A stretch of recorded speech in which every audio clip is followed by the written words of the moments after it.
The awkward silence in Principal Yan's office felt like it lasted an eternity.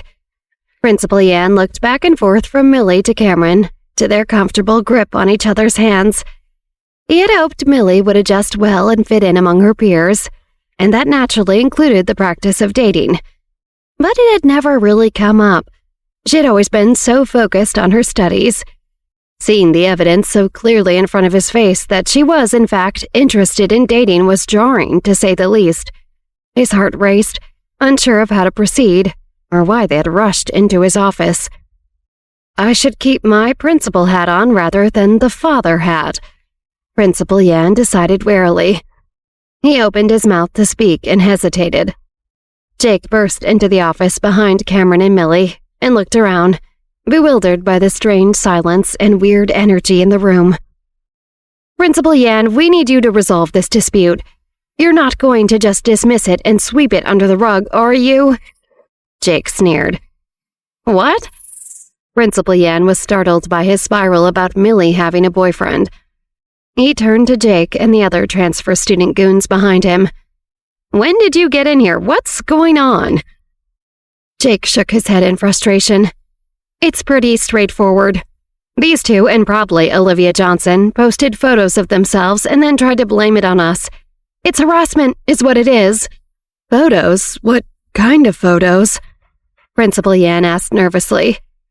First of all, we did not post the photos, and we did not falsely accuse them of putting them up either. Second, the pictures only show what you're seeing right now. It's not a big deal.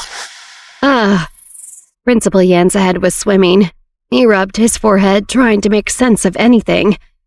Millie rolled her eyes and lifted her hand that was still holding Cameron's to show Principal Yan clearly.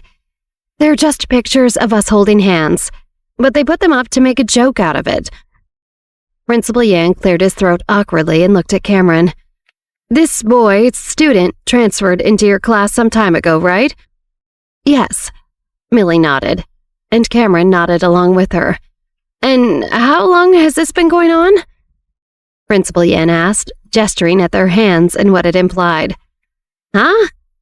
Millie and Jake questioned at the same time. They both knew this line of questioning was irrelevant to their dispute, but Jake had no idea as to Principal Yan's personal interest. It was something of an open secret at Marshall that Millie was the principal's daughter, but the transfer students hadn't been there long enough to hear those rumors. Not for long, Millie answered, and her face turned red. She hadn't really thought through this part. Principal Yan was her adopted father, and this was how he was finding out about her and Cameron. Up to this point, there wasn't technically anything to tell. Millie reasoned internally. A lot happened in the last 24 hours. This is so embarrassing. I see. Principal Yan thought for a while, still eyeing Cameron. And you communicate with sign language, right? Principal Yan, Millie exclaimed. She wanted to add, this is so inappropriate, but she didn't want to make things any more awkward. Cameron nodded, confused. Why is Principal Yan suddenly asking about that? He wondered. Sign language. Principal Yan mused to himself, frowning slightly. Does Millie even know sign language? He thought to himself. He looked Cameron up and down again. He seems like a clean-cut young man, but I don't know anything about his character. I don't see how that's relevant right now, Principal Yan. Millie widened her eyes and urged Principal Yan with her tone to cut it out. I agree, Delilah chimed in impatiently. What are you going to do about this? She was bitter about being expelled yesterday, and now she hoped to see the same thing happen to Millie. They're obviously getting special treatment. It's disgusting. What will I do? Principal Yan narrowed his eyes, thinking. What should I do? He was still very distracted by the news that Millie had a boyfriend. He had no idea what to do. I'll just have to roll with it and be supportive, he decided. I trust Millie to judge whether you're a decent young man, Principal Yan said to Cameron. Everyone looked deeply confused except for Millie, who felt a surge of gratitude toward her adopted dad, even though his handling of this situation was completely ridiculous. Come on, Principal Yan. Delilah stared at the principal, dumbfounded. Yesterday, I made a small mistake and you expelled me. Today, Millie made false accusations against a group of students with a psycho scheme to get them in trouble. She should be in trouble. I don't understand. Principal Yan turned to Delilah with much more patience than she deserved. You're right. You were expelled yesterday, which is part of why I'm confused as to why you are on campus and back in my office making demands. But I don't want you to think me unfair, so I'll talk this out with you. I believe there must have been some kind of misunderstanding at play. Based on a very long precedent, I don't think Millie would have wrongfully accused someone without a reason. But it's also completely ridiculous to think that Millie and Cameron would have taken these photos of themselves from behind. Their other friends could have done it. Olivia Johnson probably took the photos, Jake suggested. Cameron quickly pulled out a piece of paper and wrote down, "Why would we make our private business so public just to get you all in trouble? We just want to be left alone." Left alone? Left alone to do what? Principal Yan wondered nervously, but he pushed away those thoughts and focused. We are the ones whose privacy has been violated. No one we know was with us last night, and we definitely didn't have someone take the picture for us. Millie added, all any of us hoped for was for the transfer students to stop harassing and hurting everyone, and they got disbanded. Delilah was expelled, they apologized publicly, and that was the end of it for us. We did not need any revenge at that point. But who else would logically want to humiliate me as revenge? You two. The simplest explanation is usually the right one. I'm inclined to agree, Principal Yan said. You're confident about the security footage at school not showing that you did this. But what about security footage outside the store where this was taken? Maybe we should go look at that and see who is telling the truth.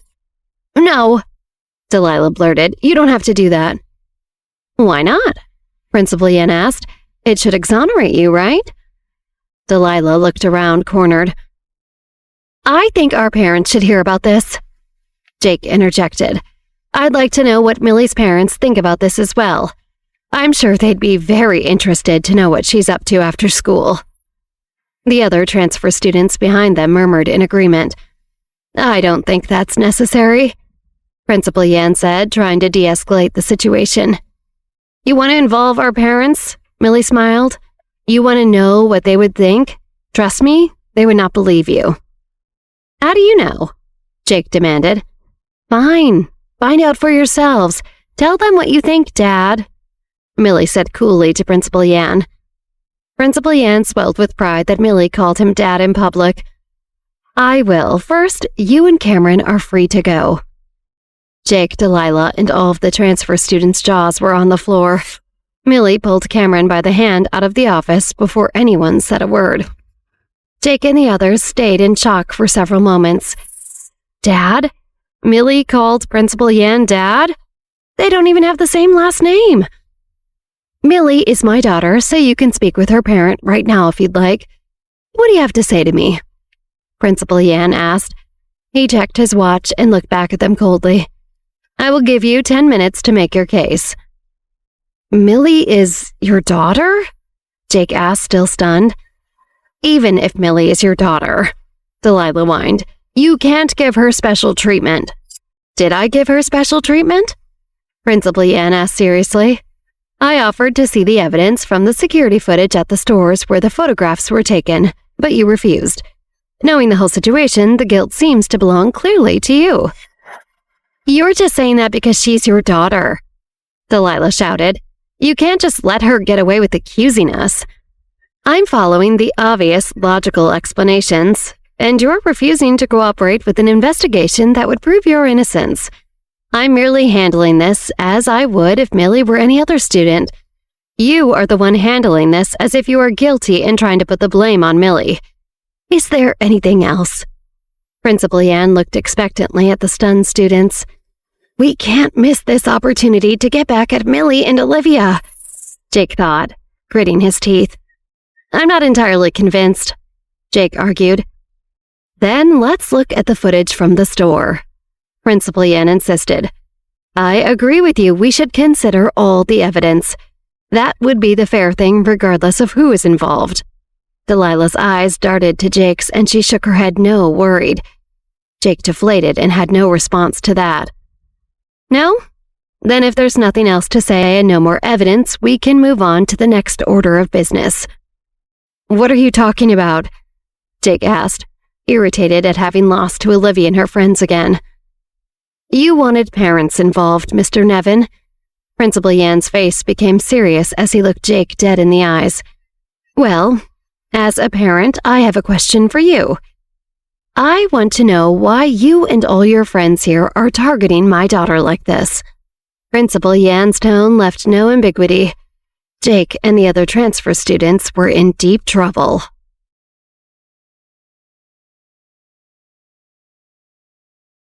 As Millie and Cameron strolled hand in hand toward their classroom, their newfound affection was unmistakable. Their friends, Olivia, Frances, Sam, and Camilla, beamed with delight upon seeing them, particularly noting Millie's blushing cheeks. Inside the classroom, their entrance didn't go unnoticed, sparking a flurry of playful comments. "Ooh, look who's all loved up," exclaimed a student from the back, nudging his friend. "Is this an official hand-holding ceremony I wasn't invited to?" joked a student from the back. "Seems like Cameron finally made his move." Another chimed in, causing a ripple of laughter across the room. "Hey, Millie, are you giving lessons on how to snag a quiet guy?" one of the girls asked, winking at her. The teasing was relentless, yet lighthearted. "Did you guys plan matching outfits too? That's adorable," teased one student, noticing their similar blue hues. Camilla, watching her brother with an amused smirk, added, "Never thought I'd see the day. Millie, you've worked a miracle." One of the girls near the window added, "Millie, you've got him wrapped around your finger already." Millie's cheeks glowed even brighter with each comment. She turned to Cameron, signing rapidly. "I can't believe they won't stop. It's so embarrassing." Cameron, unfazed by the attention, signed back with a reassuring smile. "Your blushing is beautiful. Don't mind them." Her blush deepened, and she lowered her gaze, trying to hide her smile. Their classmates continued with their good-natured ribbing. "So, Cameron, when are you taking Millie on a romantic date? We need details," called out a student from the front row. Another joined in. "Yeah, and don't forget to invite us to the wedding." Their teasing drew a collective chuckle from the class, even as Millie and Cameron took their seats, still holding hands. Adam Reed stepped into his classroom, immediately greeted by an alarming amount of snickers, laughs, and teasing remarks. The room, usually a place of academic focus, resembled a buzzing social club today. "Guess we've got our own real-life rom-com happening right here," murmured a student to her neighbor. "I give it 2 weeks before they're that couple, always together," another student whispered, snickering. "All right, everyone, let's settle down," Adam announced, trying to reclaim the room's attention. A student from the back couldn't resist. "Mr. Reed, have you heard the big news?" Adam frowned, slightly perplexed. "Big news? In my classroom?" Another student chimed in eagerly. "Millie and Cameron are officially a couple. They're Marshall High's newest IT duo." Adam's expression shifted from confusion to discomfort. Well, that's their personal business," he muttered, finding the conversation about his students' dating lives more than a little awkward. Attempting to steer the class back on course, Adam opened his textbook. "Let's focus on today's lesson on—" But he was cut off by another inquisitive voice. "Mr. Reed, you think they're a cute couple, right?" The room was thick with anticipation for his response. Adam shifted uncomfortably, clearly unprepared to play the role of a gossip columnist. "I think we should concentrate on English, not romance." Undeterred, a student near the window piped up. "Do you think they'll get married someday, Mr. Reed?" Adam's patience was waning. "I'm not discussing Millie and Cameron's future or anyone else's personal life. We're starting the lesson now." A mumble swept through the room, one student commenting just loud enough to be heard. "What's up with him?" A whisper followed. "Wow, Adam doesn't like it when couples get together. Who knew Mr. Reed hated love?" Another student added with a dramatic sigh. Maybe he's divorced, speculated a student near the front, a theory that sent a ripple of murmurs through the classroom. Adam, trying to ignore the whispers, felt a wave of exasperation. English, folks, we're studying English, he said, his voice tinged with a hint of resignation. The classroom, already buzzing with excitement over Millie and Cameron's new relationship, erupted into a new wave of joy as Lena entered, albeit late and on crutches. The students broke into spontaneous applause, welcoming her back. Olivia and Millie's smiles widened as they spotted Lena. Look who's back, Olivia called out, her voice filled with genuine happiness. Millie added, We've missed you, Lena. Adam Reed, the teacher, paused his attempts to start the lesson, instead focusing on Lena. Glad to see you're doing better, Lena, he said warmly. Lena, slightly overwhelmed by the sudden attention, managed a shy smile. She hadn't expected such a warm welcome and felt a flutter of gratitude. But then her eyes found Francis. The sight of him sent a wave of nervous excitement through her. Lena's internal monologue kicked into overdrive. Oh my God, Francis. I wanted to see him, but I didn't want to see him, and now he's right there and so cute, and I'm freaking out. She shifted uncomfortably on her crutches, trying to regain her composure. Play it cool, Lena, play it cool. You got this. You're the coolest girl, and everything will be okay. Francis likes you, maybe, right? Kind of? He probably forgot all about the whole gamer bunny girl thing already. You got this, Lena. You got it. She dared another glance at Francis, whose eyes briefly met hers before he quickly looked away. Lena's heart sank slightly, a frown forming on her face. That was weird. Is everything okay? Did I stare too long? Her thoughts were interrupted as Millie approached, offering a hand. Come sit next to me, Millie said, guiding Lena to a nearby seat. Grateful for the distraction, Lena allowed Millie to help her sit. Once settled, she couldn't help but look back at Francis, but he was clearly avoiding her gaze, his attention fixed on something or anything else in the room. Lena, perched on the edge of her seat, found her attention drifting away from Mr. Adam Reed's lecture. Her eyes kept flickering towards Francis, hoping for a moment of connection, a shared glance that might reassure her. Maybe if I just look over nonchalantly, he'll look back, Lena thought, trying to appear casual. Her gaze lingered on Francis, but he seemed immersed in his notes, his pen moving rapidly across the page. I just have to act like nothing is different between us, and then Francis will forget all about what he heard over the voice chat the other night, she thought. Just look over here and see that everything's normal. Come on, Francis, just one glance, please. Across the room, Francis was acutely aware of Lena's attempts to catch his eye. He felt a mix of emotions, excitement, nervousness, and a tinge of fear. She's looking at me again, he thought, his heart rate picking up. I can't look back. I can't look back. I can't look back. It'll be too weird. I don't even know if I can trust her right now. Francis shifted uncomfortably in his seat, scribbling meaningless words in his notebook. Lena, growing more anxious with each passing second, started to fiddle with her pen. He's not even sneaking a peek. Is he avoiding me? Lena took a deep breath and tried to calm herself. I'll just talk to him after class.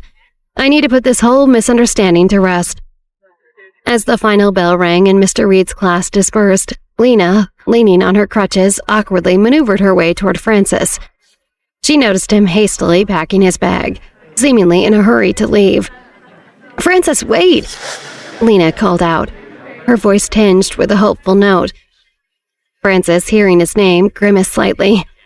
He glanced back at Lena, his face a mix of apprehension and guilt. Despite his internal conflict, he quickened his pace, eager to avoid the confrontation. Lena's smile faltered as she saw Francis rush out of the classroom, not even giving her a chance to speak. A wave of hurt washed over her, leaving her standing there confused and disheartened. Throughout the day, Francis meticulously avoided Lena. In the hallway, he would duck into a crowd of students whenever he spotted her at a distance. During lunch, he chose a secluded corner in the cafeteria, his eyes darting around, always on the lookout. Lena, on the other hand, tried several times to approach him, only to be met with his elusive maneuvers. In the library, as Lena hobbled in, searching for a book, Francis, who had been browsing the shelves, quickly retreated to another aisle, his heart racing. Each of these instances only added to Lena's growing sense of rejection and confusion. She couldn't understand why Francis, who had once been so friendly and approachable, was now going out of his way to avoid her, though she had a feeling it had to do with her slip-up in the game the other night. "I thought I handled it by logging off right after my cover was blown," Lena thought sadly. "I guess he didn't buy my excuses." In the bustling hallway of Marshall High, Millie and Olivia spotted Lena leaning against a locker. A look of profound sadness etched on her face. Concerned, they quickly made their way through the crowd of students to reach her. "Lena, what's wrong? You look upset," Millie asked, her voice filled with worry. Olivia, equally concerned, added, "Is everything okay, Lena?" Lena, caught off guard by her friend's sudden appearance, quickly wiped her eyes and forced a smile. "It's nothing, really. I'm fine," she replied, her voice slightly trembling. Just then, out of the corner of her eye, Lena caught sight of Francis hurriedly making his way down the hallway, deliberately avoiding her gaze.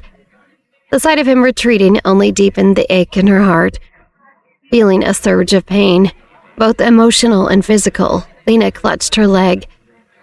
"Actually, my leg hurts. Maybe I left the hospital too early," she said, trying to mask her true feelings. Millie's eyes widened with concern. "Do you need to sit down? Maybe we should get you to the nurse," she suggested, her tone laced with worry. Lena shook her head. "No, I think I need to go back to the hospital. My leg really hurts bad," she said, her voice barely above a whisper. Olivia and Millie immediately sprang into action.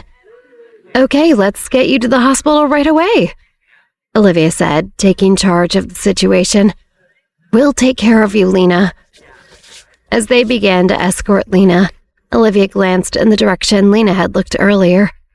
She noticed Francis darting away. His pace quickened as if he was fleeing from something. A hint of suspicion crossed Olivia's mind. She tuned into his thoughts. "Can't talk to her right now," Francis thought as he hurried away. "I don't even know if I can trust her." Olivia raised an eyebrow. Something was definitely going on. In the back of the cab, Olivia, Millie, and Lena sat in a row, the city lights flashing by outside the window.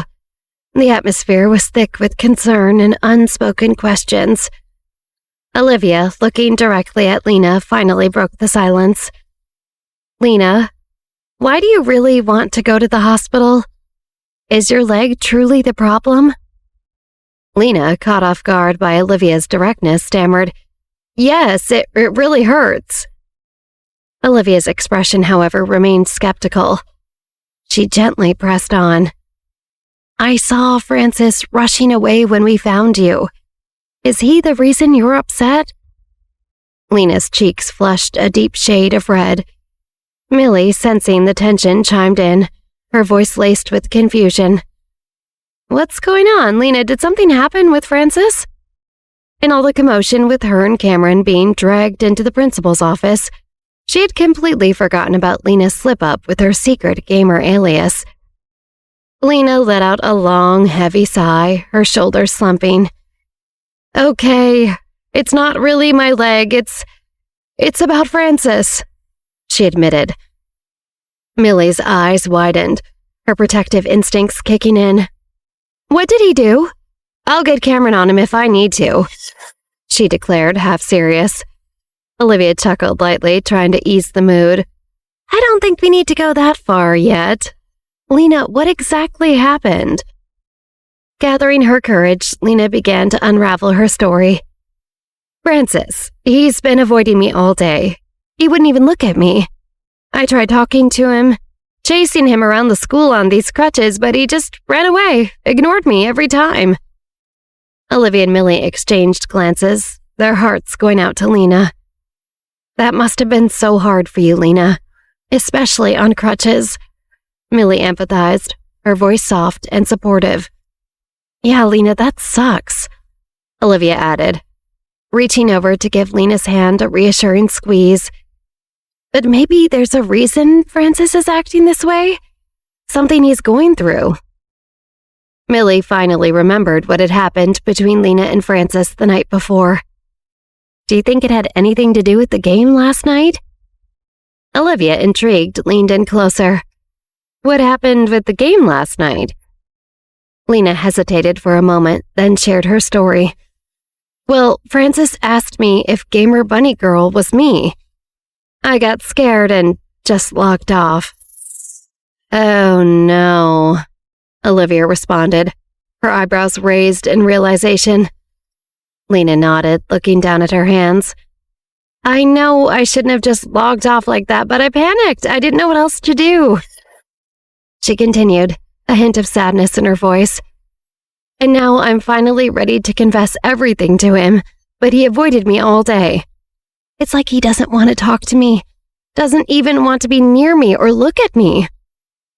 Lena's thoughts spiraled into a vortex of self-doubt, her voice growing increasingly despondent with each question she posed to her friends.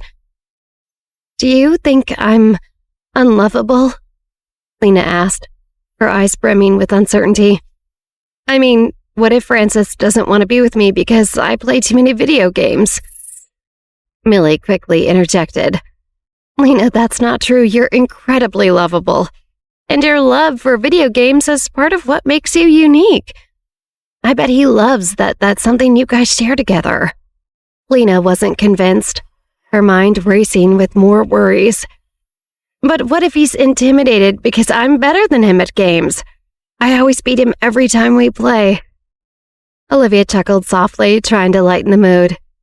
Lena, if a guy can't handle being beaten by a girl at video games, then he's not worth it. Besides, Francis doesn't seem like that kind of guy. Lena's gaze fell to her lap as she muttered, Maybe it's because I love rabbits too much. Rabbits are weird pets, right? Lena, rabbits are awesome and so are you, Millie reassured her. Your passion for rabbits is adorable. Lena sighed, her voice laced with a lifetime of feeling out of place. I've always been the weird one, haven't I? Everyone has always thought I'm too weird for anything. Olivia reached out and placed her hand on Lena's shoulder. You are not too weird, Lena. You are perfectly you, and that's more than enough. If Francis can't see how amazing you are, then he's clearly missing out. Millie nodded in agreement. Yeah, Lena, you're not too much of anything. You're great just the way you are. And if Francis is blind to that, then it's his loss, not yours. Their words were a balm to Lena's troubled heart. Though her insecurities still lingered, the unwavering support of her friends gave her the strength to face whatever might come with Francis. She realized that their affirmation meant more to her than anyone else's opinion, even Francis's. Boys are just weird and confusing, Olivia declared, her tone dripping with conviction. Honestly, if there's a problem, 9 times out of 10, it's the boys' fault. Millie nodded vigorously, adding, They can be so annoyingly oblivious and simple-minded sometimes. It's like they live in their own little world. Lena couldn't help but chuckle at their passionate declarations, the weight in her heart lifting slightly. You know, having 2 friends like you is more than enough. Who needs boyfriends when we have each other, right? There was a brief pause as Olivia and Millie exchanged awkward glances before reluctantly admitting, Well, actually, we both have boyfriends. Lena let out a dramatic sigh. You two just ruined the moment, she teased, but the laughter that followed was genuine and warm. Don't worry, Lena. You're absolutely perfect, and if Francis or any boy can't see that, it's because boys are dumb, Millie said with a wink, eliciting more giggles from the trio. The laughter subsided as the 3 of them leaned in for a comforting group hug, a moment of solidarity among friends. As the cab pulled up to the hospital, Lena, bolstered by her friend's support, got out and made her way inside, leaving Olivia and Millie behind. Once Lena was out of earshot, Millie and Olivia exchanged concerned looks, Can you believe Frances avoided her all day?" Millie asked, her eyebrows furrowed in disapproval. Olivia shook her head, her expression mirroring Millie's concern. "It's unbelievable. I'm really mad at him. Lena doesn't deserve to be treated like that." "Yeah," Millie agreed.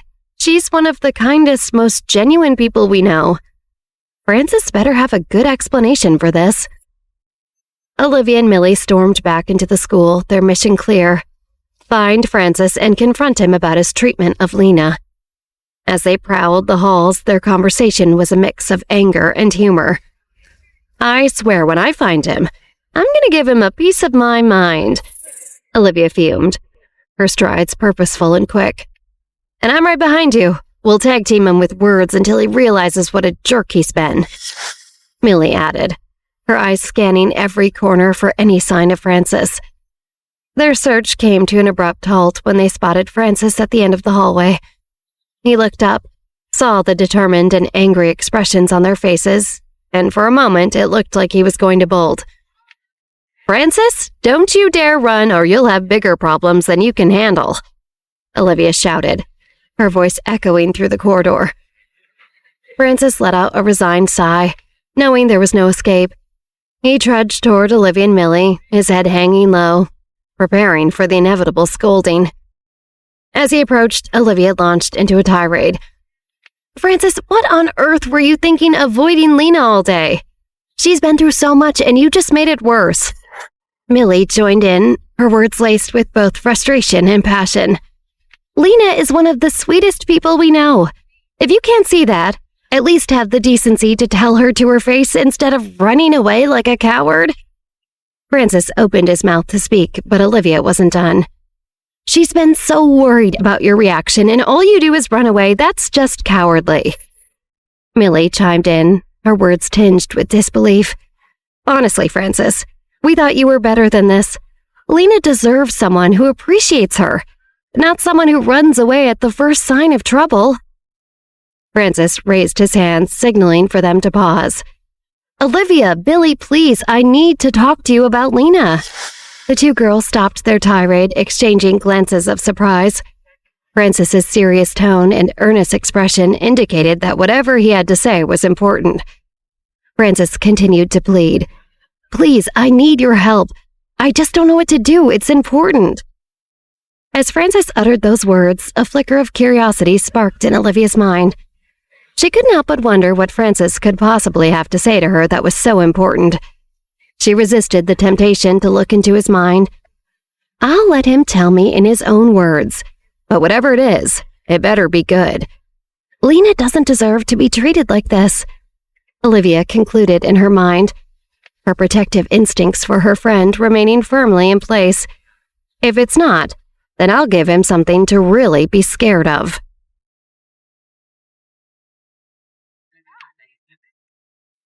Olivia watched as Frances shuffled uncomfortably, his gaze dropping to the floor. His discomfort was palpable, and she couldn't help but feel a twinge of sympathy despite her frustration. "What is it, Frances? Just spit it out," Olivia pressed, her voice tinged with impatience. Frances hesitated, his words coming out in a rush. I can't say it here. It's not that simple." Olivia raised an eyebrow, puzzled by his reluctance. "Why can't you just say it here? What's so secretive that it can't be said in a school hallway?" Frances sighed deeply, his expression conflicted. I need you to be my friend right now, Olivia, please." She paused, taken aback by his plea. Despite her annoyance, she could ignore the genuine plea in his eyes. "All right," she conceded with a slight nod. "I'll meet you at the coffee shop after school. But this better be good, Frances." "Thank you," Frances murmured, his relief evident as he quickly walked away. Olivia watched him go, her mind racing with thoughts. She couldn't help but compare the situation to her previous life, a life where boys had fawned over Pamela, who was far from perfect, while here was Lena, genuinely kind and deserving, yet seemingly overlooked. She mused internally. Life is so unfair. Lena is amazing, yet Francis is making her go through all this. Why can't things be simpler? Why can't the good ones get the happiness they deserve? Her thoughts drifted to Pamela, the girl who had everything handed to her on a silver platter despite her lackluster personality. Pamela never had to chase after boys. They always came to her no matter how she treated them. And here's Lena, who's worth a dozen Pamelas, left wondering if she's good enough. Later that afternoon, Olivia walked into the coffee shop, her eyes scanning the room until they landed on Francis, who sat at a corner table, his expression a mix of eagerness and apprehension. Millie and Morgana trailed closely behind her, their faces set in expressions of cool detachment. Francis's confusion was apparent as he noticed the trio approaching. "I was hoping we could talk alone, Olivia," he said, his voice laced with a hint of disappointment. Millie crossed her arms, her tone icy as she retorted, "Well, Lena wanted to talk to you all day, but it seems like people can't always get what they want." Francis averted his gaze, clearly feeling guilty. Olivia, however, remained focused. "I'm here to listen, Francis. What's on your mind?" Morgana leaned back in her chair, eyeing Francis critically. "I'm just here for the coffee. You're buying, right?" she said with a smirk. Francis glanced helplessly at Olivia, who gave a subtle nod. Sighing, he stood up, motioning for Morgana to join him at the counter. The pair approached the counter, with Morgana taking her time to peruse the menu. Francis fidgeted impatiently as she deliberated over her choices. "If you hurt Lena's feelings again, I might have to introduce you to my collection of bugs," Morgana threatened playfully, yet with a hint of seriousness in her tone. Francis's eyes widened in alarm, a clear indication of his discomfort with the idea. Right, I'll keep that in mind," he stammered. Finally, Morgana made her choice, ordering her coffee with an air of satisfaction.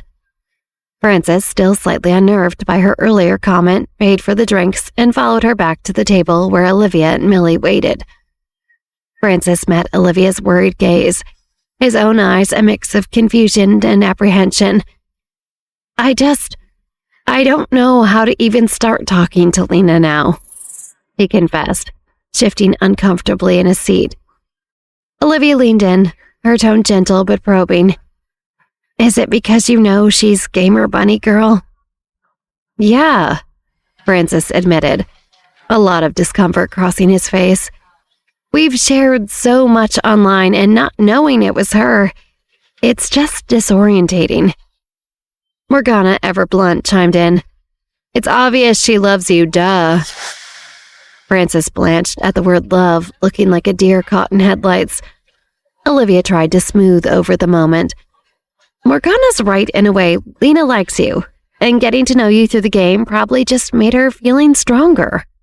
Francis's discomfort was palpable as Millie and Morgana began their interrogation. "So, do you like Lena?" Millie asked, her eyes narrowing playfully. Francis stuttered. Well, Lena's great, but I mean, we're just friends, right?" Morgana leaned in, her voice laced with mischief. "But did you ever think of her as more than a friend?" Francis fidgeted, avoiding direct eye contact. "I mean, Lena's cool and all, but it's complicated, you know?" Olivia watched the scene unfold, sensing Francis's struggle to articulate his feelings. It didn't take a mind reader to know the truth that Francis was dancing around. "Is it because she's better at games than you?" Millie teased, trying to lighten the mood. Francis let out a nervous chuckle. "No, it's not about the games, it's just, I don't know how to deal with all of this." Morgana pounced on his hesitation. "But you do like her, don't you? It's okay, you can tell us." Francis's face turned a deeper shade of red, his words tangling into a nervous knot. "I don't know, I mean, Lena's great and all, but it's not like I've thought about it much." Olivia, Millie, and Morgana exchanged knowing glances, aware that Francis's fumbling words spoke louder than any clear declaration could. Olivia leaned in, her tone both curious and direct. "Francis, it seemed like you liked Lena months ago. What changed?" Francis shifted uncomfortably. I thought I did, but I wasn't sure," he murmured, looking down at his hands. "Why weren't you sure?"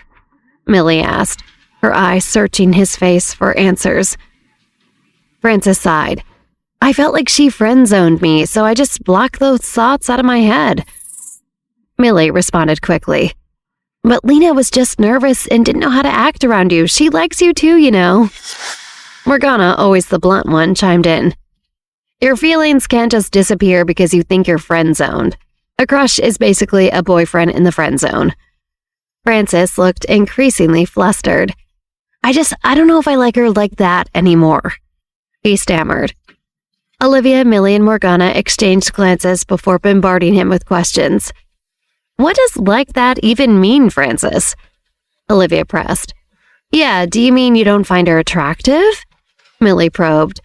"Or is that you can't see yourself dating her?" Morgana added.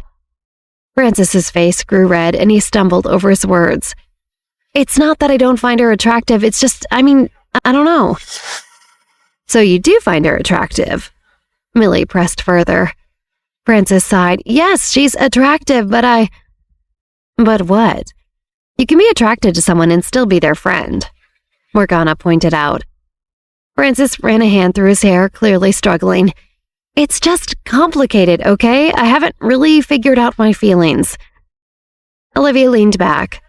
"But you have thought about it, which means there's something there." Francis looked at the three girls, his expression a mix of confusion and exasperation. "I guess so, but I don't know what it means yet." Francis sighed, his voice faltering. "It's just, I'm not sure I see Lena in that way, you know?" "Francis, do you even know what you mean?" Olivia asked, her tone a mix of curiosity and frustration. "Yeah, what does like that mean to you?" Millie chimed in, equally puzzled. "You don't want to date her? You don't want to marry her? Feelings can just be feelings. They don't have to mean a big commitment right away." Francis fidgeted, clearly struggling to articulate his feelings. "It's just, I'm not sure if—" He trailed off, unable to complete his thought. "Francis, what's your type then?" Olivia inquired, trying a different approach. Blushing, Francis hesitated. "I don't really know. I haven't thought about it much." "But there must be something you look for in someone you want to date. It can be anything," Olivia encouraged. Francis took a deep breath. "Well, I guess I'd like someone funny, kind, loves animals, and is into video games. Someone who can game for hours, knows a lot about tech stuff, enjoys food because I love eating, and just someone I can talk to and play games with." Millie, Morgana, and Olivia exchanged knowing looks before bursting out. "That's Lena!" Francis's face turned even redder. "No, I mean it might sound like her, but I didn't say it's her specifically." "But Francis, Lena is exactly who you just described," Olivia pointed out. Morgana nodded in agreement. "She's funny, loves animals, is a hardcore gamer, and is definitely a foodie. And she's super kind and easy to talk to," Millie added. Francis stammered, trying to clarify. Yes, Lena has those qualities, but—" Olivia cut him off. "Francis, she's literally everything you said you just wanted." Francis sighed, realizing the truth in their words, but still conflicted. "I guess she is, but—" Millie interrupted him, her tone stern. "Francis, I'm tired of hearing but from you. Regardless of what your type is or isn't, you shouldn't have treated Lena like that today. She deserved better from you, and I don't know if she'll ever forgive you."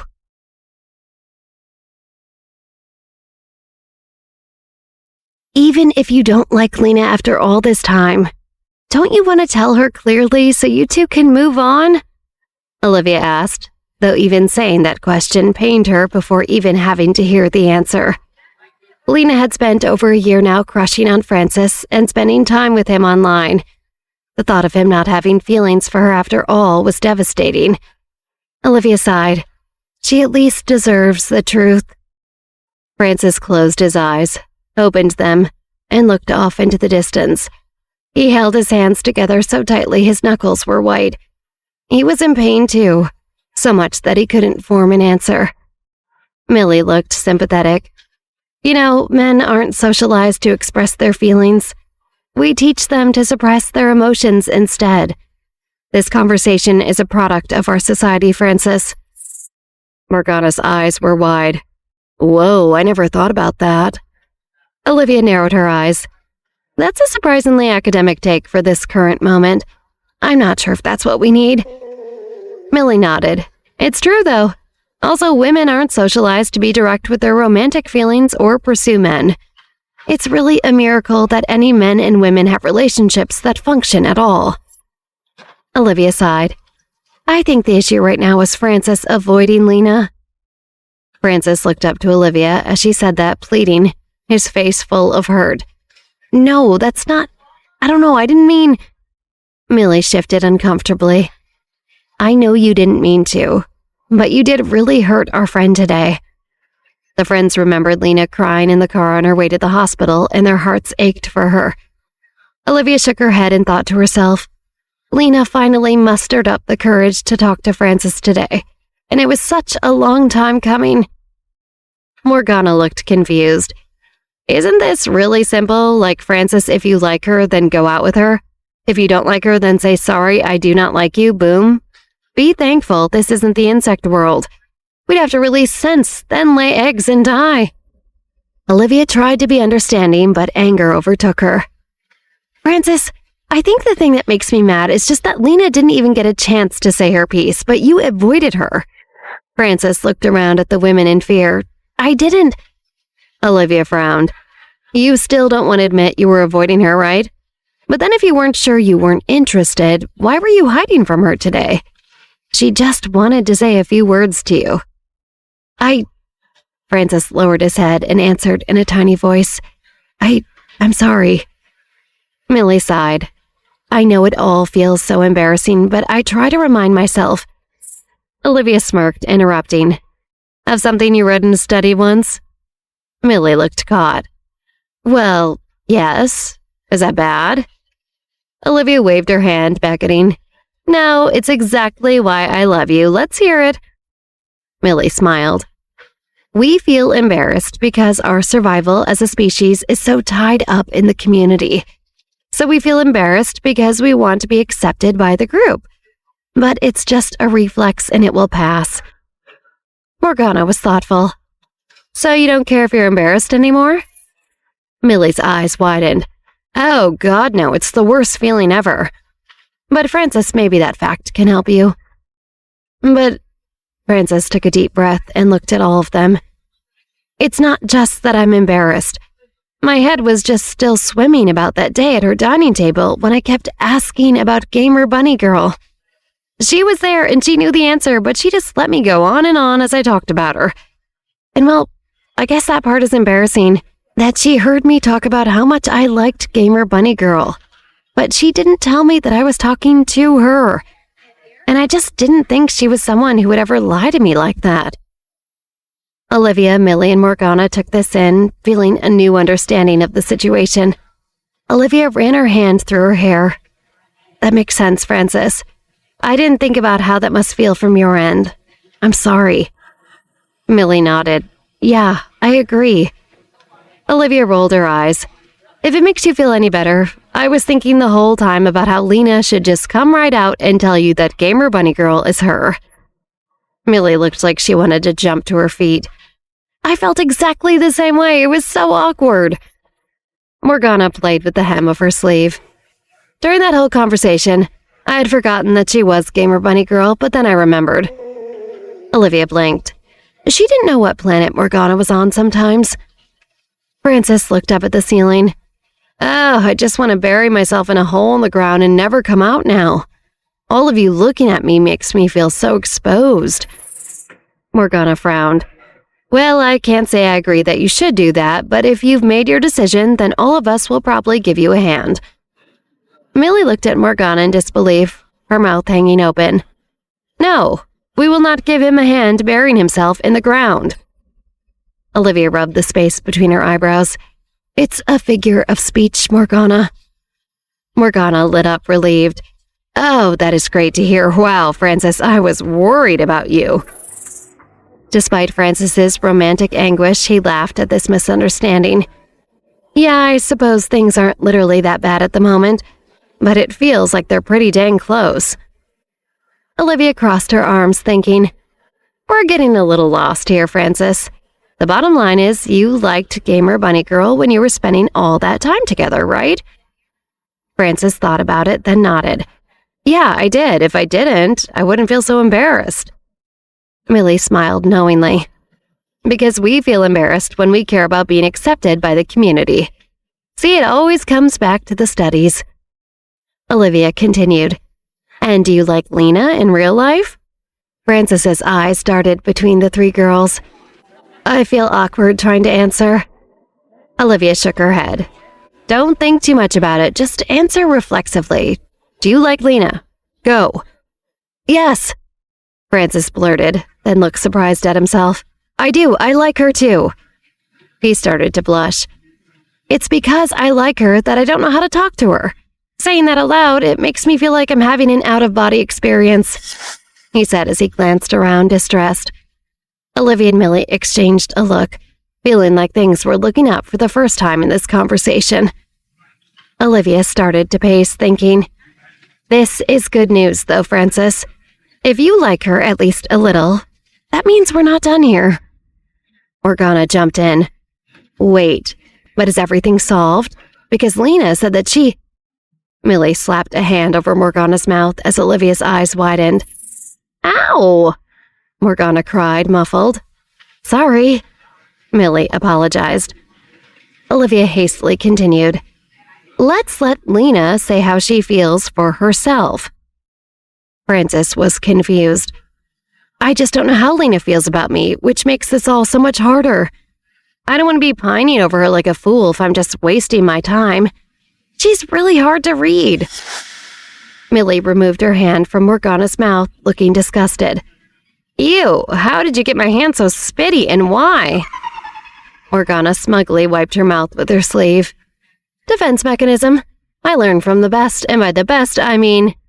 bugs. All three girls said at the same time, but Olivia and Millie looked grossed out when they said it. Anyway, Olivia redirected everyone. Back to you, Frances. Sorry. I get why you think Lena's hard to read. Frances nodded. She seems like she likes me sometimes, then not other times, and the whole time it could just have been as a friend anyway. Millie tried to speak delicately. She may have also been thinking those things about you, hypothetically. Frances nodded, taking this in. Olivia still paced, taking on the same air that she did when she was solving problems with the upper-level directors of her company. Frances, are you interested in any advice from us? Frances frowned, worried. Honestly, after this conversation, I'm a little afraid of all you. Olivia tapped her chin. Is that a no? Frances thought for a moment, considering. He sighed. I think I do want your advice. What is it? Hearing this, Millie looked ready to burst. If you really like Lena, go get her. Tell her how you feel. Olivia smiled, making eye contact with Millie. She turned to Frances. Millie is right, Frances. You have to make your move. Frances looked between Millie and Olivia, his expression full of more fear than at any point so far. Am I really about to go profess my love to Lena? He wondered. I can't do it, Frances moaned. I've never pursued anyone before. What? Millie exclaimed. That can't be true. Is this some sort of game, Frances? Lena isn't here. I don't understand what you're getting out of this. It's true, Frances said sincerely. I haven't ever had a girlfriend except for elementary school. But that time, a girl came up to me and said, let's be boyfriend and girlfriend, and I said, okay, then I never saw her again. Frances looked up at Olivia as an idea occurred to him. Wait, just tell me how to make a move. Do you have advice? Olivia waved her hands. Don't look at me, I've actually only been chased. Never done the chasing, which is really lucky. Millie frowned into her empty mug on the cafe table, thinking, I don't know if what's happening with me counts as being chased, but I definitely don't feel like I'm chasing. Frances looked at Morgana, then quickly looked away. Hey, she shouted. Why did you look away from me before I answered? Do you think I don't have advice? Frances looked back at her skeptically. What, you've pursued people before? Morgana looked slightly sheepish, opening her mouth as she debated how to answer. I've hunted people before. A long pause stretched between them. Olivia felt responsible for breaking it. I don't think that really counts, Morgana. Morgana threw her hands up. I get it. Olivia grimaced, apologetic. Sorry, Frances. I think you're going to have to figure out the specifics on your own. I need to head to work. Try to be diligent with Lena and visit her more. I don't think you can go wrong with giving her more attention. Millie stood up. I have to go back to the hospital now, too. I got a text from Cameron and Camilla saying that they headed there already. Frances took a deep breath. I guess I'm coming with you. Millie beamed. Awesome. That's great. Morgana swung her arms, twisting them around herself from side to side. Should I go home then, or Olivia, should I go to work with you? Up to you, Olivia replied, shrugging. I don't know that either of those will be very exciting for you. Guess I'll go home and play games with your dad, Morgana said with disdain. My insects have been in very low spirits recently, so they're no fun either. Olivia patted her shoulder awkwardly. I'm so sorry about that. I'm gonna head out now. The friends all said goodbye to one another and parted ways from the cafe. On the way to the hospital, Frances's eyes lit up and he asked Millie if he could stop for a moment. He bought fresh flowers from a stand and snacks from a bodega. Millie smiled as she thought to herself, for a gamer has no experience in love, I think he's already doing great. No matter what, things are looking pretty good for Lena. I wish she knew. Millie did worry to herself about how Lena would react when Frances walked in. She had been so upset and would probably be pretty angry, but also would be shocked that he was visiting her at all. Thinking about that playing out, Millie couldn't help but laugh to herself. If Lena knew Frances liked her, how would she even react? And he only likes her a little right now. But that still has to be such a good sign. Frances hurried to Millie from the bodega and held up a large bag of chips and a bag of candies. Is this okay? Does she like these? Yep, she loves those. Millie smiled. Let's get going. Yeah, totally, Frances said, distracted, as Millie started walking, but he did not. Millie? Millie looked up to see that Frances wasn't following her. Yeah? She stopped and looked at Frances. What's wrong? Frances's face was slightly red. Does Lena talk to you about me? Millie debated how to answer, then nodded. Yeah.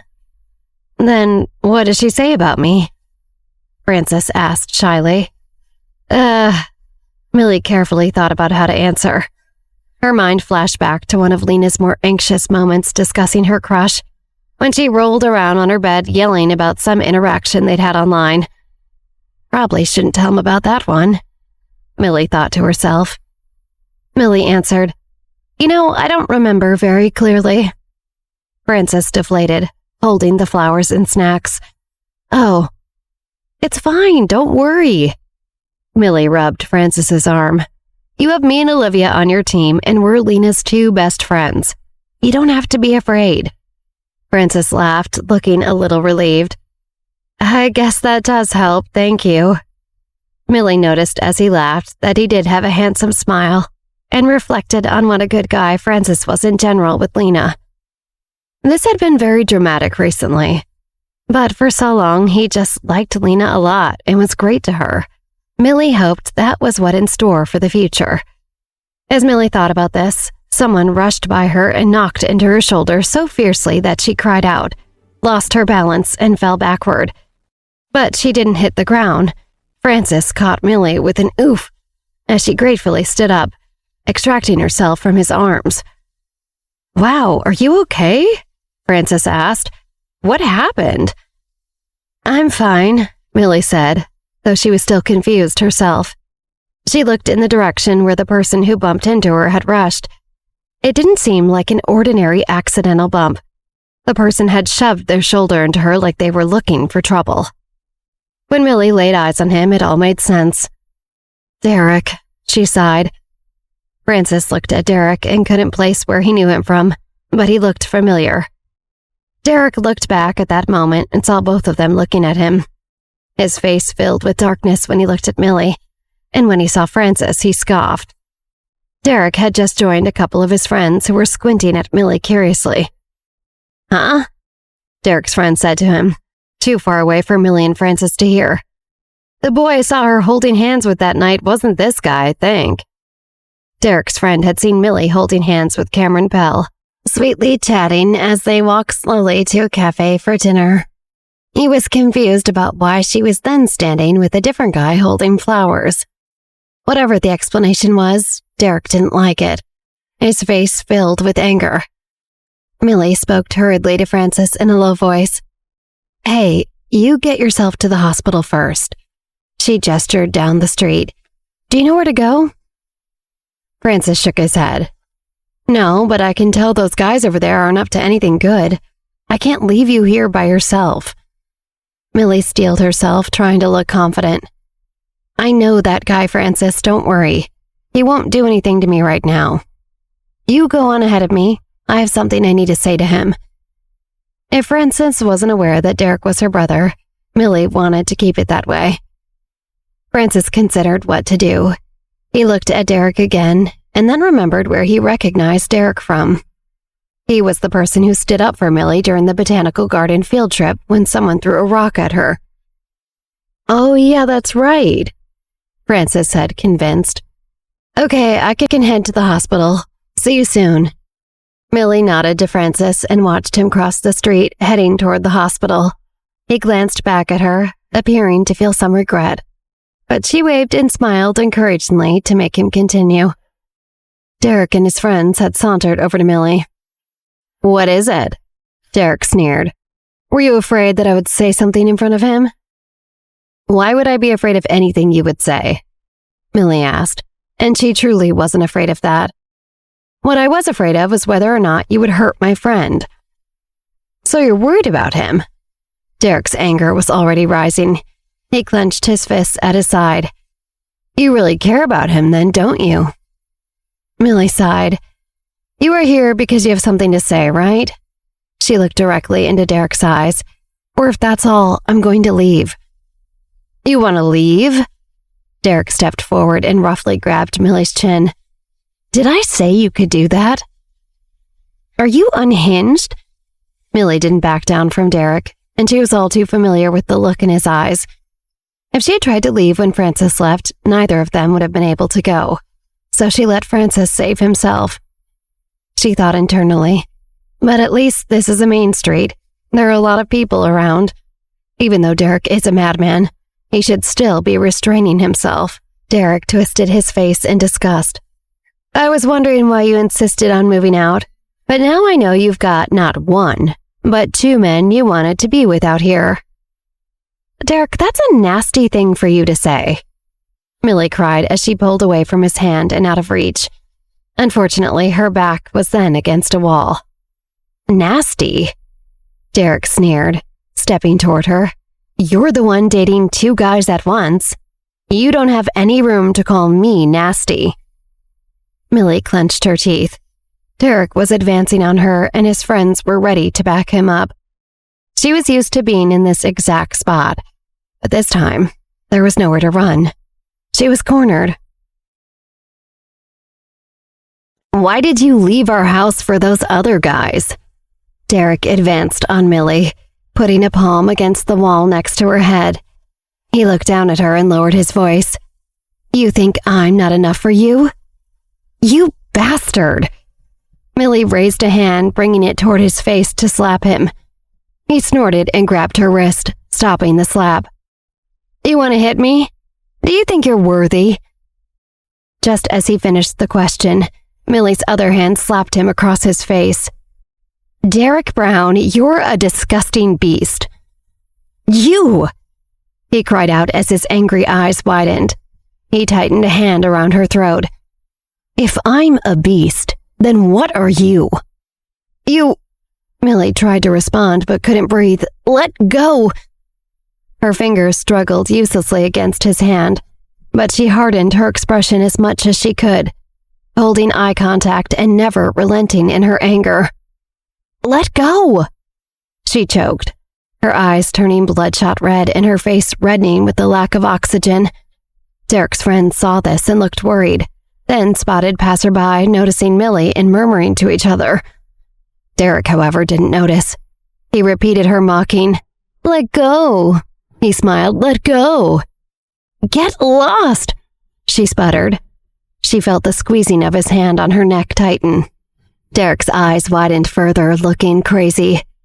"Then promise me you won't hang around the dirty little guys anymore. Promise me for that the rest of your life you won't leave." Derek was suddenly stunned by what was about to come out of his mouth. He thought to himself, "She needs to promise me she won't leave. What am I thinking? What am I trying to say? Promise me she won't leave me? What?" "Hey, buddy," Derek's friend said as he pulled on Derek's arm, trying to remove him from Millie. He spoke loudly, trying to convince bystanders that there was no problem. "This was a funny joke, but I think the fun is all over now." Derek recovered his senses, complying with his friend pulling on his arms and releasing Millie. She fell to the ground and coughed violently.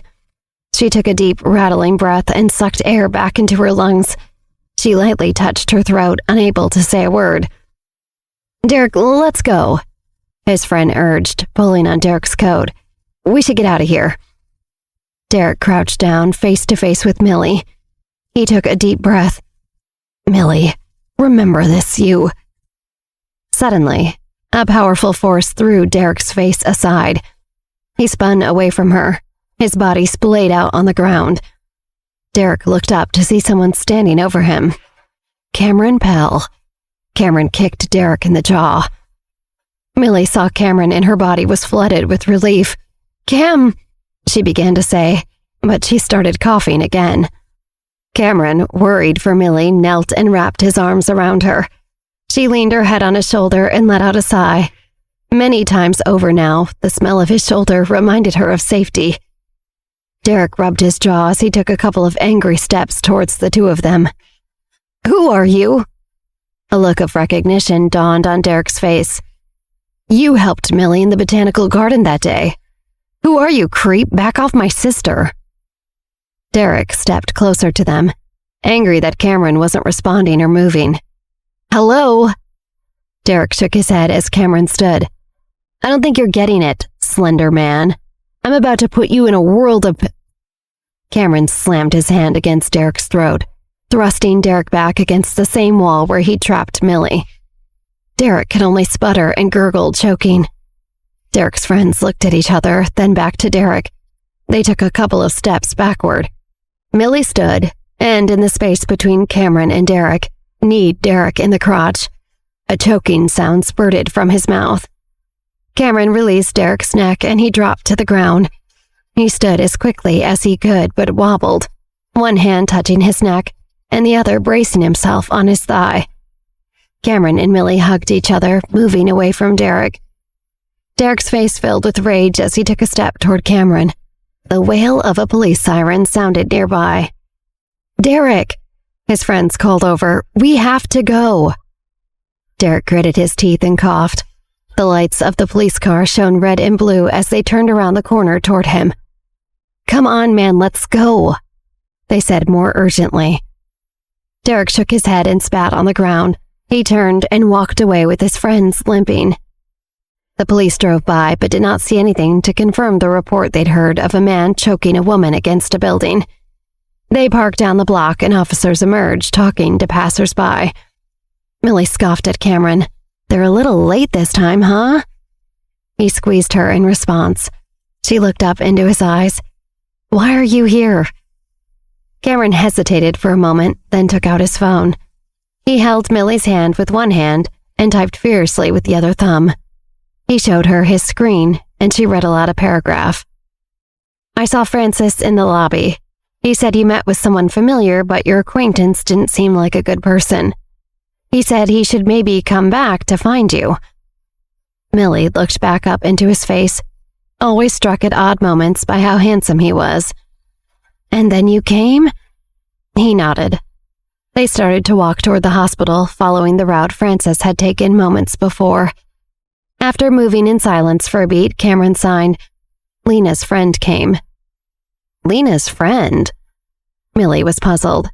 She had no idea what this could mean. Was it her brother, maybe? She didn't see him often, but it would make sense that a serious injury would get him to travel to her from Boston. Millie shook her head, thinking, as long as he doesn't take her away from New York, that's fine for him to visit. When the two of them reached the hospital entrance, they saw that Francis watched anxiously out from the lobby. Once he spotted them, he hurried up to Millie. "You guys are back," he breathed, but he immediately noticed the reddish bruising around Millie's neck. No, Millie." He put a hand over his mouth. "It's all my fault. I shouldn't have left." Millie smiled sadly. "If you hadn't left, the only difference would have been that your neck would look like this too. It wouldn't have helped." Francis was at a loss. "Didn't you know that guy? I thought he stood up for you in the botanical gardens. I thought he seemed shady, but also that he liked you or something. How could it be? I don't get it." "It's fine." Millie shook her head. "I don't really want to talk about it. Don't blame yourself, Francis. This problem started long before I knew you." She sighed and Francis looked miserable. "You haven't gone up yet?" she asked. "Not yet. I was too worried.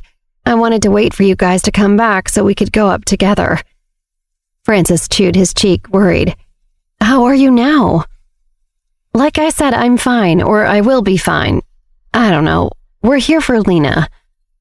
She gave him a smile that looked more like a grimace. Francis's eyes looked at Cameron's hand that was still around Millie's waist. "Are you guys—" Millie blushed and pushed Cameron's hand away. "Let's go upstairs," she said lightly. Francis followed after Millie, surprised and confused by what he'd seen. Cameron, behind both of them, felt exasperated and annoyed by Francis's rudely intervening when he was trying to comfort Millie after such a traumatic experience. Cameron continued stewing, thinking to himself, "And why does she care what he thinks after what just happened to her? She's focused on making Francis comfortable when that dummy should have just kept his eyes to himself. Why is he even here at all?" Francis shivered. He had a strange feeling. Why did his back feel a little cold? Millie, Francis, and Cameron entered the elevator. Millie debated whether she should warn Francis that the guy who was already in the room with Lena was probably her brother. There were some things Francis should probably know about Lena's brother. But Millie was exhausted and tired of talking, so she decided against saying anything. She'd just let whatever happened happen.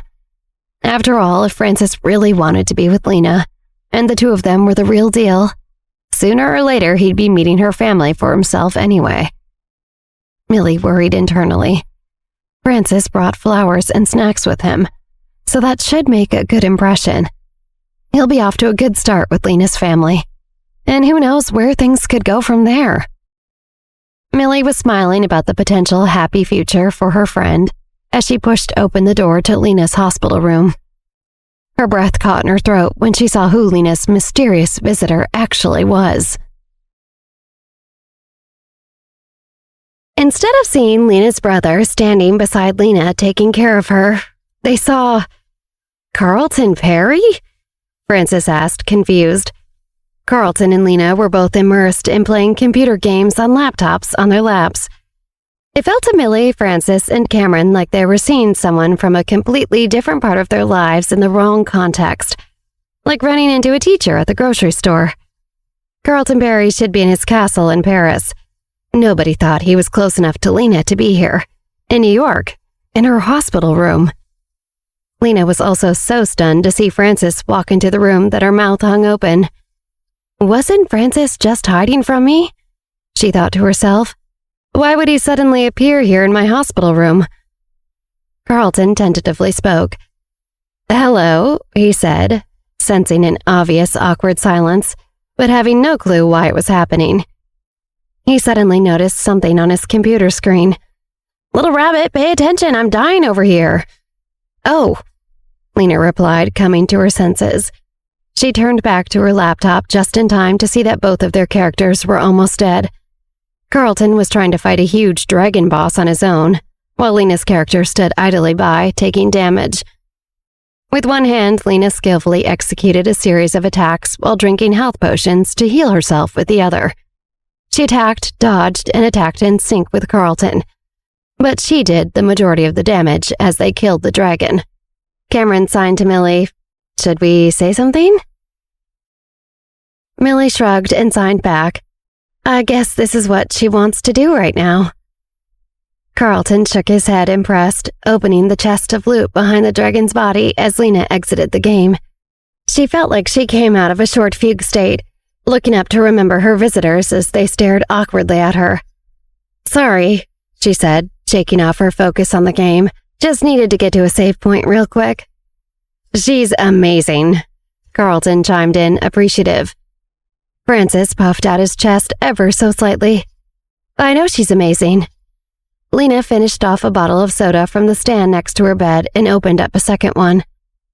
"Oh," Carlton reacted, and Lena turned to him confused. He seemed hesitant to explain himself. "I just thought you got that one for me." "No," Lena said slowly. "You're visiting me in the hospital. Why would I get you something?" She looked around. "Do you need to go get yourself another soda?" Carlton felt cowed. "I came all this way just to see her," he thought to himself. "Does she really need to be so cold to me? I took a week's leave once I got her email. I flew over here as fast as I could." Millie cleared her throat. "Well, hey you guys, Carlton, we didn't expect to see you here." Millie wondered to herself whether Carlton's visit had some deeper meaning, but didn't want to come out and ask in front of everyone, especially Francis. Lena glanced at Francis, looking worried. He just came to visit and play a game with me. He's just being nice, it was nothing." Millie raised an eyebrow at Carlton. "Is that so?" "Yeah," Carlton nodded, breathing a heavy sigh. "Francis, long time no see." "Same to you," Francis responded. The sensation in the room was definitely that these two were sizing each other up. "Is this bad?" Francis wondered to himself. The two of them seemed so close. I didn't know they were so close. "Francis," Lena said, her voice trembling slightly. "What are you doing here?" Francis held up the snacks and flowers. "I brought get well presents." He placed the snacks on the edge of her bed and turned to put the big bouquet on a table, but jumped back as though he'd seen some sort of hideous bug. There was already a bouquet in a vase on the table in her room, and it was 3 times as big as the one Francis brought. "I had those sent in," Carlton said with pride. "I actually really like picking out flowers." Millie opened a cupboard. "Here, there has to be another vase." She found one and handed it to Francis. "See? It's all good. Put yours in this." Francis nodded, trying to seem casual, and put the flowers in the vase. He turned to Lena and smiled awkwardly. "About today," Lena and Francis said at the same time, then laughed surprised. They each froze up and stopped talking. Millie narrowed her eyes at Carlton Perry. "So wait, why is Carlton here?" Carlton smiled, feeling shy. "Should I not come visit Lena? I thought it was the right thing to do. I'm just trying to be a good friend." He stood up, giving up on trying to make the situation work. He started packing up his laptop. I should give you guys some space. I'm jet-lagged anyway. I'll head back to my hotel room and rest up a bit. New York doesn't have as much to do as in Paris, but at least my hotel room is nice." Millie nodded. "Oh, so sorry you're jet-lagged. You should definitely go get some rest." It was clear from her tone that she didn't actually care about Carlton's feelings and was just excited for him to leave. Arriving in this room and seeing Carlton was just so odd. "I should also go," Francis said, feeling completely confused. He had many things to say to Lena, but once he'd opened the door to see her enjoying Carlton's company, he suddenly didn't want to say any of them. "Oh." Millie paused for a second, not wanting Francis to go. "Okay, but you should be careful." She felt frustrated. After she spent so much energy coaching him, he was going to just leave? Francis just nodded and joined Carlton. Carlton tried to surreptitiously assess Cameron Pell before he left. Why would someone from the Pell family come here? He thought to himself. He had a very bad feeling about seeing Cameron Pell. The two of them waved goodbye to everyone and walked out of the hospital room as a new anxiety plagued Francis. You have to be pretty close with somebody to visit them in the hospital, he thought. Since when are Carlton Perry and Lena that close? As Carlton and Francis stepped into the elevator together, Francis noticed how much taller than Carlton was. He stood up straighter, puffing out his chest. Francis noticed Carlton's folded hands out of the corner of his eye. Oh, I keep hearing girls say they like guys' hands. He looks like a man's hands. Mine look like a little boy's. He worried silently in his head as they descended. Meanwhile, Carlton thought about how strange it was for Cameron to visit Lena. He felt like a fool for having a crush on Lena when she must also have something going on with Cameron Pell. I'm such an idiot for thinking she could be into me, he thought to himself. Who would have thought she'd be into a creep like Cameron? By the time the elevator was down to the lobby, and both of them exited without a word, Francis was convinced that Lena and Carlton had a secret flirtation going that he didn't notice before. And Carlton was convinced that Lena and Cameron Pell, of all people, were together. As they left the building, Francis thought to himself, of course she prefers Carlton to me. He's pulling off that jacket like a dang model. Back up in Lena's hospital room, Millie stood above Lena in her recovery bed. Be honest, why in the world would that cold sore Carlton Perry be here at all? Lena sighed. It's just that yesterday when I was bored and miserable in the hospital, the more I thought about it, the more I felt like it was Carlton's fault that Francis found out I'm Gamer Bunny Girl. If he hadn't been playing horribly, I wouldn't have scolded him loudly. If I hadn't scolded him loudly, I wouldn't have exposed myself. So I sent him a very long email detailing all the ways he had wronged me. Wow, Millie blinked. That's a lot of logic jumps. Did he know you were in the hospital? Lena shrugged. Not before, but I mentioned it when I was chewing him out. And I regretted sending the email as soon as I did. I tried to download this program that retrieves emails after you send them, but it must just be a scam, and he responded anyway. Not only did he respond, but he got on a flight straight here to apologize. Millie felt like this situation was getting more and more ridiculous the more she heard. She didn't know how to respond appropriately. And when he got here, you guys... I didn't know what to do with him, Lena cried. He suggested we play games, so we did that. Millie rubbed her temple. This is chaotic. Lena shrugged. Yeah, it is. Elsewhere, Derek hurried down the sidewalk with his friends. They all tensed at the sound of a siren that seemed to be getting louder, but then it faded into the distance. Derek's friends whacked Derek's arm. What's up with you today, man? That was crazy. You almost strangled that girl and we almost got caught. The friend was referring to Millie, but he didn't know that she and Derek were related. Derek was annoyed. Shut up, I don't have to explain anything to you. Derek's thoughts roiled in his head. I hate Millie. I hate her more than anyone in my whole life. But if I hate her so much, why do I feel so scared that she'll leave me?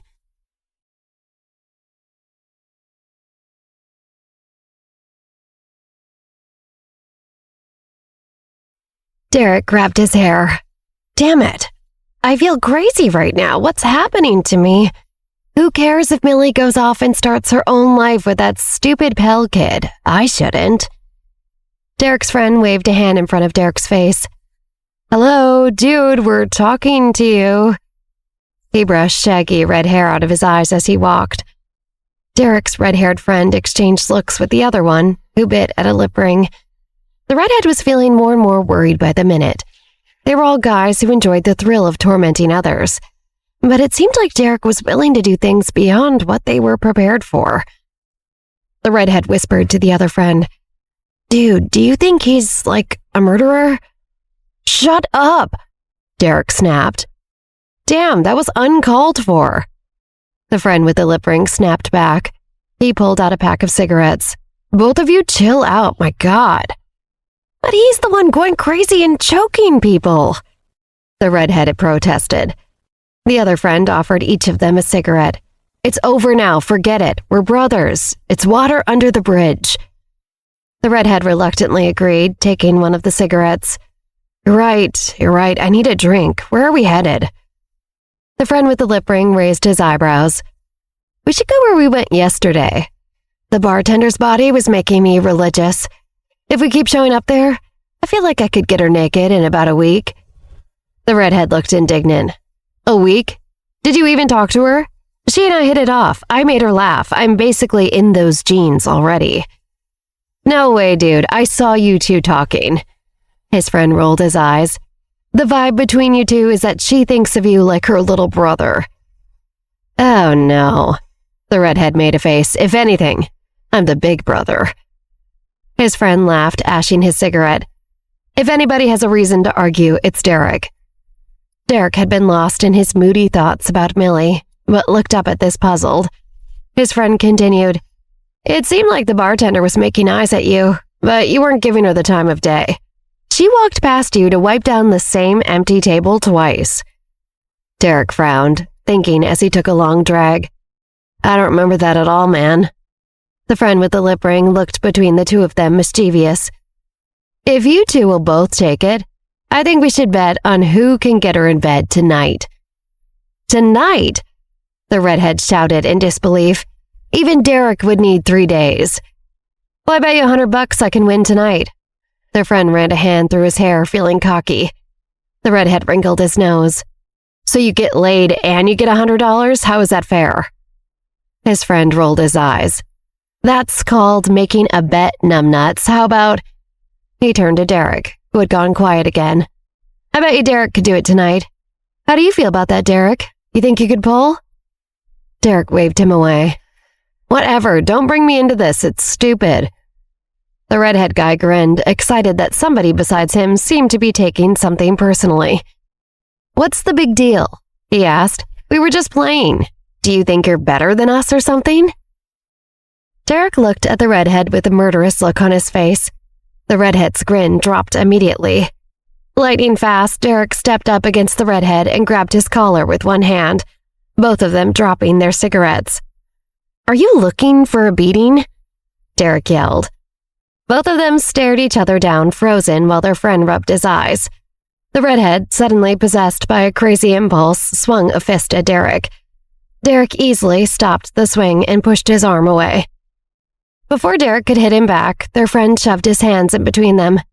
Derek, don't do this, we're friends. You know you'd kick his ass, this is boring. Derek sighed, looking away. He released the redhead, whose grin returned. Yeah, that's what I thought, he taunted, and Derek's hand snapped straight to his collar again as their friend shoved his body in between the two of them again. Come on, their friend urged. Children, seriously. He finally pulled Derek and the redhead apart. Derek took a couple of steps away, picked up his cigarette and inhaled deeply a couple of times.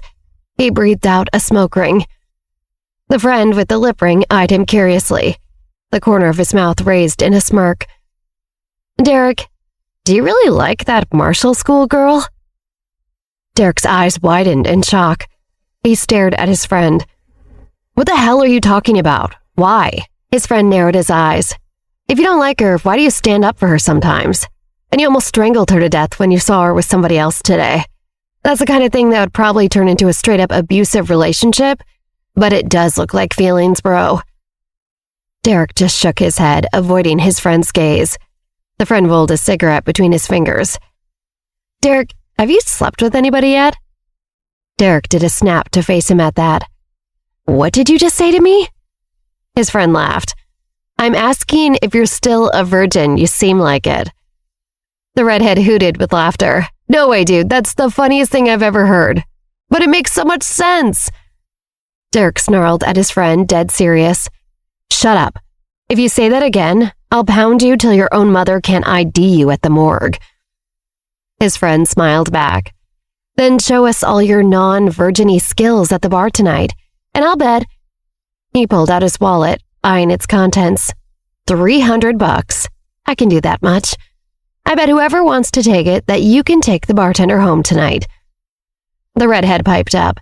"Hell yeah, I'm in, and when he fails, I'll come over and pick up the pieces." Derek turned his head away without saying anything, deep in his feelings once more. His friend raised his eyebrows. "Whether or not you like that Marcia girl, I think we'll be able to tell when we see how you act with the bartender tonight." Derek snorted, rolling his eyes. "Do I like her? How could that even be possible? There's no way." He had hated Millie for so long. He was so sure he hated her. He'd hated her for so many years that the hate was layered with different textures, different years spent hating her in different intensities mixed in with different reasons. But it all came down to the same core truth. His happy, beautiful family had been shattered when his dad adopted Millie. He'd suffered for so many years because of the way she ruined his family. How could he possibly like her? That night, Derek and his friends went to the same dive bar where they got drunk the night before. They brought other friends and came earlier than before because the drinks were cheap, strong, and disgusting. The light was dim, the stereo crackled with staticky old music, and bowls of free pretzels and popcorn sat on the sticky bar. As soon as they walked in, Derek spotted the bartender as his friends elbowed each other and pointed her out. He hadn't thought much about her last night, but after agreeing to supposedly attempt to try to get her into bed that night, he took her appearance in for essentially the first time. He couldn't believe he didn't notice before how pretty she was. She was just about his age and beautiful, but also moved with authority, and wore the kind of grim look on her face that both said she was used to handling herself with customers who were often rude, messy fools. The red-headed boy muttered to Derek, "Man, I was full of it to think I could get with her." "Shut up, man." Derek rolled his eyes. "I'm serious," the redhead insisted. "You're the only one of us who actually has a shot. I heard that some guy touched her butt a little while ago and she broke an empty beer bottle over his head." "Really?" Derek said, smiling despite himself. He liked that she was as tough as he'd suspected. "I think if it's Derek, he can close," the friend with the lip ring said as he eyed her. "And I know that worst case, he could also handle a glass bottle to the head." "Come on, Derek," the other friend said, rubbing Derek's shoulder. "Go for it, dude. You got this." Derek sniffed, tilting his head and cracking his neck in both directions. He thought to himself, "I'll show them what I can do." He shook his shoulders like a boxer, beginning a round, and walked toward the bar.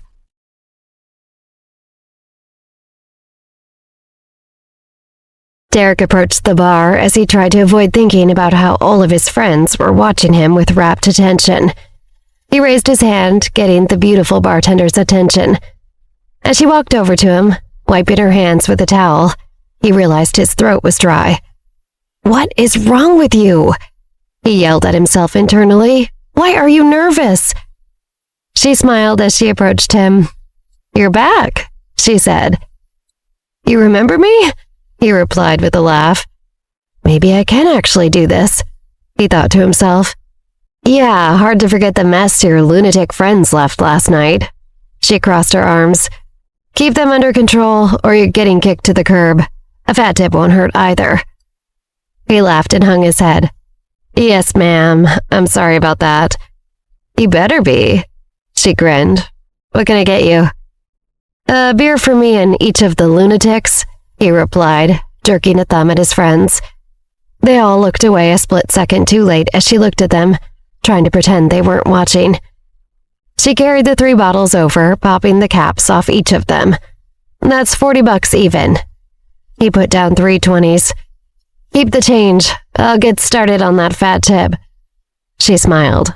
"Now you're talking." Derek picked up a few of the bottles as he turned away from him, but he called out to her. "Oh, wait." She turned back. "Did you forget something?" Derek shook his head at himself, wishing that had been more smooth. "Yeah, just your name. I'm Derek. What's yours?" She smirked. "I'm Melissa, but everyone calls me Melly." His jaw dropped. What are the odds? He thought to himself. Her name is so close to Millie's. Melly, he repeated out loud. I've never heard of the name Millie. That's crazy. She rolled her eyes, heading to the other end of the bar.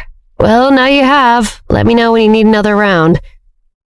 Derek scooped up all the beers in both arms and carried them over to his friends. His friend with the lip ring looked incredulous. Derek, what are you doing over here with us? I put a month's worth of cigarette money on you. Get back in there. Another one of their friends gave a smug smile, gloating.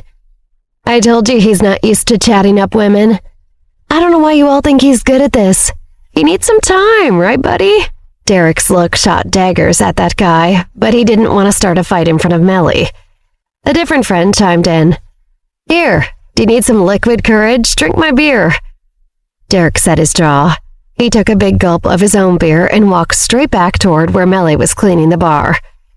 Hey, he called out. What's up? She asked. He cleared his throat, leaning on the bar. So, uh-oh, she said, alarmed at his demeanor. What? He took a deep breath. My lunatic friends bet me that I couldn't. He looked into her skeptical eyes, uncertain about how honest to be. That I couldn't kiss you tonight. And they're idiots, and I know I won't, and I'm sorry to bother you while you're working. I just wanted to come over here and look like I was flirting or whatever to shut them up and make them think that I tried. He studied her face, unable to read her expression. It was maybe mischievous. He felt self-conscious. You can even slap me or whatever, he added. They'd love it. She smiled. No, if they're going to talk, let's really give them something to talk about. She leaned over the bar, grabbing Derek's chin and pulling his face toward her. She kissed him as the bar went silent. Despite his vehement protest about his virginity, Derek had not kissed many people, and certainly never with literally every person in a dive bar staring at them. Just enough of his brain was present to think, wow, she's a good kisser, before he heard one of his friends yell, No way, dude! And everyone he knew shouted at the same time. Strangers whistled, one cheered. Another of his friends stood on a chair and yelled, Derek is awesome! They pulled apart. She looked at his face and smiled at him with a look that seemed like sympathy. Oh, you're blushing, she said. He ran a hand through his hair, self-conscious. Thank you. She laughed. She looked off to the side, biting her lip, then turned back to him. If you guys are still here when my shift ends, you could walk me home. Derek felt like he stopped breathing. He nodded. Thank you, he repeated, and she laughed. Then she pointed a finger at him, warning. But you guys still have to leave a fat tip. This is separate. As Derek's friends passed the time until the bar closed, playing pool and taking smoke breaks outside, he did try to make sure they behaved better than they normally would as a group. He usually did not care so much whether they got kicked out of a place or whether a bartender hated them, but tonight was different. When it was just a few minutes to closing time, Millie caught Derek's eye from the doorway. Wearing a jacket and carrying a purse, she beckoned to him and slipped outside. Derek didn't want his friends to know he was leaving for the night. Be right back, guys, he said as he put down his half-full bottle and followed her out.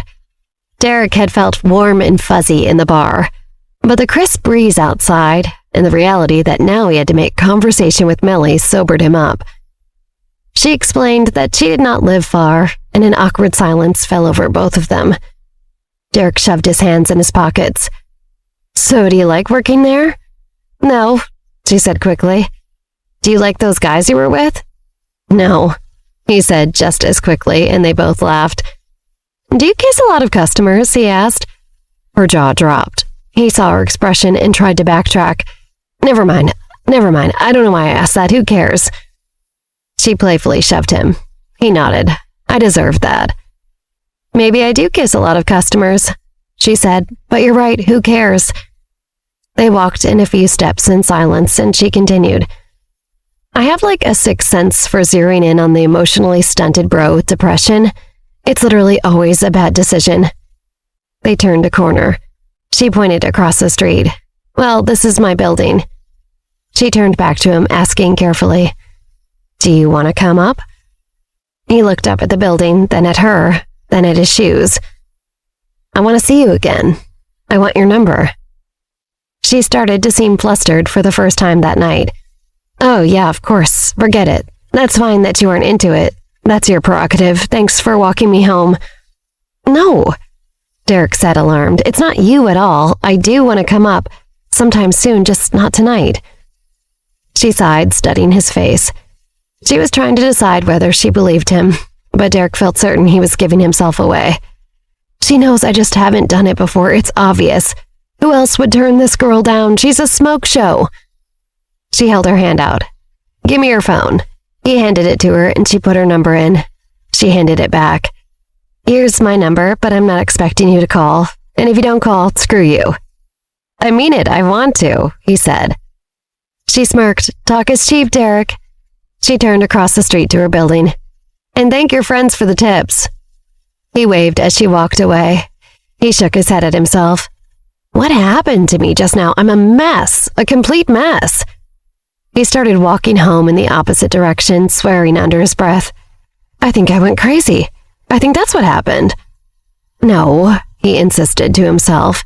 I'll have a good night's sleep tonight and everything will be fine tomorrow. I'll be normal tomorrow and this damn strange feeling will disappear. He walked another few steps in silence, looking up at the skyscrapers. I can't believe her name is Melly, he thought. As Derek entered the house, he heard his dad, Principal Yan, talking to his loyal housekeeper, Joshua. Derek would normally just ignore their back and forth, but he heard them mention a certain name. He paused on his way up the stairs, spying on their conversation. Principal Yan smiled. Time passes so quickly. It was the first time I saw Millie, just a little kid in old clothes. It was so sad. Joshua nodded. She looked like she'd been on the street somewhere. Principal Yan sighed. Now she's a young lady. I can't believe she brought a boyfriend to my office. I thought I'd have a heart attack. Joshua laughed. Of course, how is he? He's all right. Principal Yan laughed. I've always been fond of that Cameron Pell, but his family, on the other hand, his family has me worried. The Pells are not to be trusted. Derek's mind went on high alert. I knew it, he thought. I knew that kid was no good. Now what am I going to do about it?